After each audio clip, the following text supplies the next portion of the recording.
pengen menyenangkan.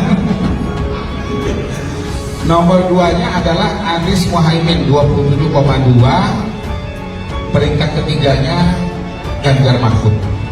Angkanya 16,9. Kita 16,9. Which country in the world has the most effective election system? In Somalia, it takes 20 to 30 days for the election results to be made known. In America, within few hours after election is over. In Indonesia, they know the result before election.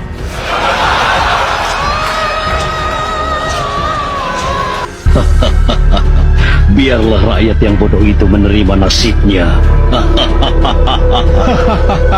Benar. Dan ketika nanti kita sudah tidak berkuasa lagi, kita sudah menjadi sangat kaya raya. Iya, itu karena semua perbuatan kita sudah terlindungi oleh hukum. Di samping itu, undang-undangnya pun sudah kami siapkan. Jadi segala kegiatan kita akan terlindungi oleh Viral sebuah rekaman rapat internal tim Prabowo yang berisi hasil pemilu diduga bocor di media sosial. Mohon maaf ya di prank ya. Tapi ini kan prank yang enak ya. Pengen menyenangkan. Nomor 2-nya adalah Anies Muhaimin 27,2, peringkat ketiganya Ganjar Mahfud. Angkanya 16,9. Kita 16,9. Dalam video yang beredar, seorang pengamat politik bernama M. Khodari menyampaikan prediksi hasil Pilpres 2024. Khodari mengatakan Anies Muhaimin akan menduduki peringkat kedua dengan suara 27,2% dan Ganjar Mahfud akan menduduki peringkat ketiga dengan suara 16,9%. Video itu pun menghebohkan media sosial, pasalnya prediksi tersebut nyaris sama persis dengan hasil Pilpres saat ini. Padahal video tersebut diambil pada 5 Januari 2024, jauh sebelum diselenggarakannya pemilihan presiden. Hal itu pun menimbulkan kecurigaan publik apakah ada kecurangan terstruktur dan masif sehingga hasil pemilu sudah ditentukan jauh-jauh hari. Diketahui M. Khodari menjabat sebagai Direktur Eksekutif Lembaga Survei Indobarometer yang merupakan salah satu lembaga riset independen. Sebagai pengamat, kapasitas M. Khodari sering dipertanyakan karena dianggap lebih condong kepada kubu 02. Bahkan dalam suatu debat, jubir Timnas Amin menuding Khodari ikut konspirasi kecurangan pemilu dengan ikut menjadi tim ses 02. Bagaimana menurut kalian? Pada Pilpres yang lalu, Prabowo 2 kali merupakan lawan politiknya Jokowi. Sekarang cawapresnya Prabowo adalah anak sulung Jokowi. Mahfud pernah jadi ketua tim pemenangan Prabowo. Sekarang cawapresnya Ganjar dengan lawan politik Prabowo.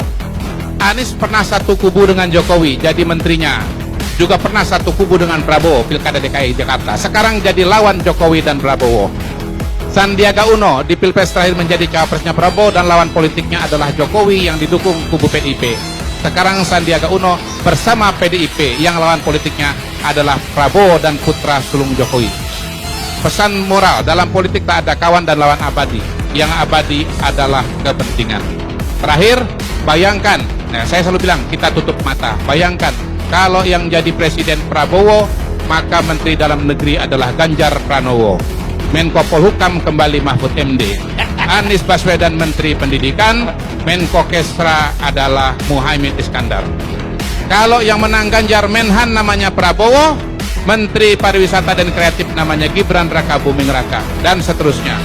Kalau Anies jadi presiden, Ganjar jadi Mendagri, Prabowo jadi Menhan, Muhaimin Iskandar menjadi Menko Kesra, dan Habib. Gibran menjadi dan Habib menjadi ketua DPR RI. Apa pemilu? Hanya untuk memuaskan hawa nafsu, kepentingan memenangkan satu kelompok, satu golongan semata-mata? Buat apa pemilu? Buat apa pemilu untuk memaksakan dan mengajar masyarakat, bukan membangun kesadaran semakin pintar, tapi membodohin rakyatnya sendiri. Ada anekdot Bang Karni, pemilu di Indonesia ini paling canggih. Sebelum pemilu saja itu sudah diketahui hasilnya, itu di zaman Orde Baru. Nah di zaman Pak Khodari juga begitu kelihatannya. Belum disurvei kelihatannya Gibran lebih pinter dari yang lain, itu Bang Khodari itu. Dari mana alat ukurnya? Lewat persepsi. Kalau lihat dari gimmick dan wajahnya, enggak juga menunjukkan kecerdasan gitu. Lihat dari cara jalannya enggak juga. Lah terus konstituen yang ditanya, mungkin yang dimaksud itu adalah Gilbran. Gilbran itu ketua presiden BEM UGM. Kalau itu cerdas. Jangan-jangan publik yang dimaksud itu adalah Gilbran, anak muda yang waktu itu pernah dalam satu forum di satu stasiun TV, dia memakai kaos yang bertuliskan tolak anak haram konstitusi. Seorang presiden BEM UGM yang mungkin sama itu sekolahnya dengan presiden yang lalu dan capres yang ada. Jadi saya terus terang meragukan hasil survei dari Pak Kodari itu, baik dari sisi metodologi mengukur persepsi seorang itu intelek atau tidak. Saya kalau lihat Pak Kodari dengan potongan seperti ini, persepsi saya bukan intelek tapi kaya, parlente gitu. Jadi bagaimana mengukur orang ngukur kelulusan tes itu, Pak Karni, itu dengan soal-soal, bukan disuruh berbaris di lapangan terus diukur tinggi badannya, gaya jalannya, terus ini lulus, Anda pintar, nggak mungkin. Bagaimana mengecek intelektualitas seseorang capres, cawapres, calon wakil presiden dari persepsi orang yang lihat? Saya nggak yakin tingkat elektoral, tingkat popularitasnya itu sedemikian orang kenal, enggak. Tapi terus terang kalau Gilbran presiden BEM UGM itu cerdas, Pak Karni, bisa ditanding itu. Dan kalau ada debat capres cawapres, saya yakin dia juga akan datang tuh. Karena apa? Karena memenuhi syarat secara gagasan, pikiran dan arah. Tapi bagaimana mungkin ketika seorang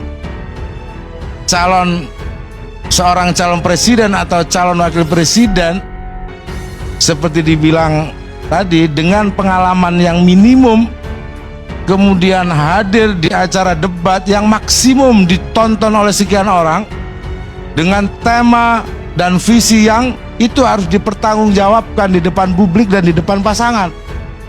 Jadi mohon, saya yakin kepada KPU, debat ini tolong dibikin debat yang bermutu sebagai debat calon presiden dan calon wakil presiden. Bukan debat kusir, bukan debat ecek-ecek, bukan juga debat penjual pisang. Jadi ini untuk ngurus negeri yang besar dengan tantangan yang luar biasa itu, Bang Karni. Poin saya